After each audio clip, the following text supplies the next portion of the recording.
Welcome করছি নাটকবাজের আরো একটা স্পেশাল ভিডিওতে। থাম্বনেল দেখেই বুঝতে পারছেন আজকে আমরা কথা বলবো এটা আমাদেরই গল্প ৩৫ নাম্বার পর্বটি কবে আসবে সেই বিষয়ে। অনেকেই আপনারা প্রশ্ন করতেছিলেন যে ভাইয়া ৩৫ নাম্বার পর্বটি কবে আসবে। তো আজকের ভিডিওতে আমরা বলবো ৩৫ নাম্বার পর্বটি কবে আসবো, আর কথা বলবো ৩৪ নাম্বার পর্বে আপনারা এটা আমাদেরই গল্প এই নাটকটি কেমন এনজয় করেছেন সেই বিষয়ে। তো ভিডিওটি সম্পূর্ণটা দেখুন, অবশ্যই আপনি জানতে পারবেন ৩৫ নাম্বার পর্বটি কবে আসছে। আর হ্যাঁ, অবশ্যই আমাদের নাটকবাজ চ্যানেলটিকে সাবস্ক্রাইব করে পাশে থাকা বেল আইকনটি বাজিয়ে দিবেন, কেননা ৩৫ নাম্বার পর্ব আপলোড হওয়ার সাথে সাথে আপনি নোটিফিকেশন পেয়ে যাবেন।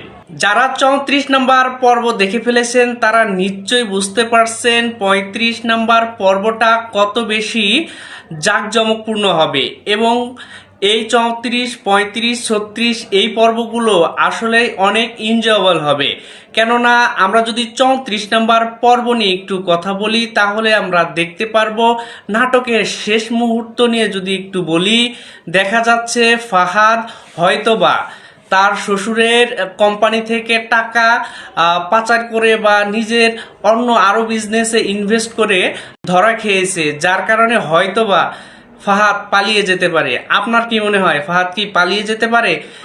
তবে এখানে আরও একটি বিষয় জুড়ে গিয়েছে, সেখানে আমরা দেখলাম সামির কিন্তু মেহেরিনকে খুঁজে পাচ্ছে না।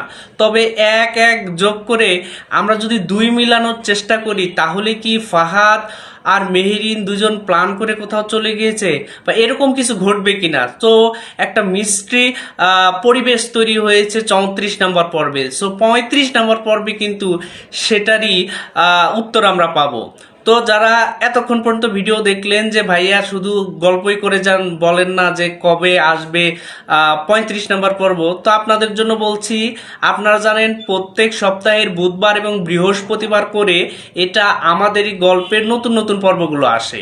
তো অলরেডি যেহেতু আপনি বৃহস্পতিবারে ৩৪ নম্বর পর্ব দেখে ফেলেছেন, সো বোঝাই যাচ্ছে সামনের সপ্তাহের বুধবারে ৩৫ নম্বর পর্বটি আসবে। আর ৩৫ নম্বর পর্বটিতে কিন্তু অনেক কিছুই দেখার আছে, অনেক জমজমাট একটা পর্ব হবে। সো ৩৫ নম্বর পর্ব দেখার আমন্ত্রণ জানাই আপনাদেরকে। আর হ্যাঁ, আজকের ভিডিওটা আমরা এখানেই শেষ করব, ভিডিওটি লম্বা করব না। সো যাওয়ার আগে অবশ্যই আমাদের নাটকবাজ চ্যানেলকে সাবস্ক্রাইব করবেন, কেননা ৩৫ নম্বর পর্ব আপলোড হওয়ার সাথে সাথেই কিন্তু আপনি জানতে পারবেন। সো এতক্ষণ সময় দিয়ে পাশে থাকার জন্য আপনাকে অসংখ্য ধন্যবাদ। তো দেখা হচ্ছে পরের আরও একটি সুন্দর নাটকের গল্প নিয়ে। ততক্ষণ পর্যন্ত ভালো থাকবেন, সুস্থ থাকবেন, বাংলা নাটকের পাশে থাকবেন।